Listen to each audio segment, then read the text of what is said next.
साधारण 12:30 वाजता जनसन्मान यात्रेला वांद्रेच्या कलानगरमधून सुरुवात झालेली आहे, ज्यामध्ये दोन महत्त्वाच्या बाबी या ठिकाणी पाहायला मिळत आहेत। त्या म्हणजे काँग्रेसचे आमदार जिशान सिद्दीकी हे अजित पवार यांच्या सोबतच आहेत।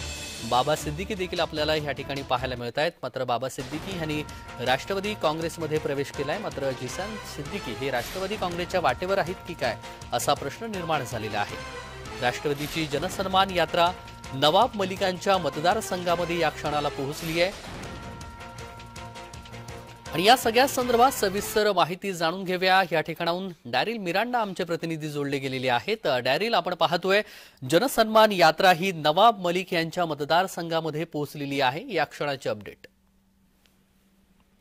नक्की तेजस, आपण पाहिलं तर राष्ट्रवादी काँग्रेस पार्टीची जनसन्मान यात्रा आज मुंबईत पार पडत आहे। मोठ्या संख्येने कार्यकर्ते या यात्रेमध्ये सहभागी झालेत। राष्ट्रवादी काँग्रेसचे प्रमुख नेते देखील या यात्रेमध्ये सहभागी झालेत। आपण पाहिलं तर बाबा सिद्दीकी यांचे जे पुत्र आहेत जिशान सिद्दीकी हे काँग्रेसचे विद्यमान आमदार आहेत आणि त्यांच्या वतीने हे जनसन्मान यात्रेचं आयोजन करण्यात आलं आहे। गेल्या काही दिवसांपासून अशी चर्चा होती की जिशान सिद्दीकी लवकरच काँग्रेसला सोडचिठ्ठी देणार, पण मात्र आज ही यात्रा आयोजित केल्यानंतर जिशान सिद्दीकी हे राष्ट्रवादी काँग्रेस पार्टीमध्ये प्रवेश करणार का, हा देखील एक मोठा प्रश्न उपस्थित झाला। त्याचसोबत आपण पाहिलं तर नवाब मलिक यांच्या मतदारसंघात देखील ही यात्रा आज पार पडणार आहे। तिथे देखील अजितदादांची एक सभा पार पडणार आहे। स्वतः नवाब मलिक या यात्रेमध्ये देखील सामील होणार आहेत। गेल्या अनेक दिवसांपासून चर्चा होती की नवाब मलिक कोणाच्या बाजूने आहेत, शरद पवार गटासोबत आहेत की अजित पवार गटासोबत आहेत, पण मात्र आजच्या यात्रेनिमित्ताने नवाब मलिक जे आहे ते अजित पवार सोबत आहे असं म्हणायला उचित ठरणार नाही। तेजस, अगदी डॅरिल,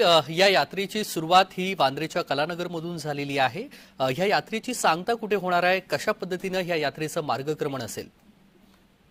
तेजस, दुपारी 3 वाजता जर आपण पाहिलं तर वांद्रेतील कलानगर परिसरात अजितदादांची सभा होणार आहेत। आमदार जिशान सिद्दीकी यांच्या मतदारसंघात ही सभा पार पडणार आहे। त्यानंतर बाईक रॅली काढली जाणार आहे आणि त्यानंतर अणुशक्तीनगर विधानसभा मतदारसंघात ज्या मतदारसंघाचे विद्यमान आमदार नवाब मलिक आहेत त्यांच्या मतदारसंघात या यात्रेची सांगता पवार यांचं देखील भाषण होणार आहे। या सभेत स्वतः उपमुख्यमंत्री अजित पवार उपस्थित राहणार आहेत। त्यासोबत सुनील तटकरे असतील, प्रफुल्ल पटेल असतील आणि नवाब मलिक देखील या यात्रेमध्ये सामील होणार आहेत। तेजस, अगदी धन्यवाद डॅरिल, आपण दिलेल्या सविस्तर माहितीसाठी। बातमी संदर्भातले अपडेट जाणून घेऊ।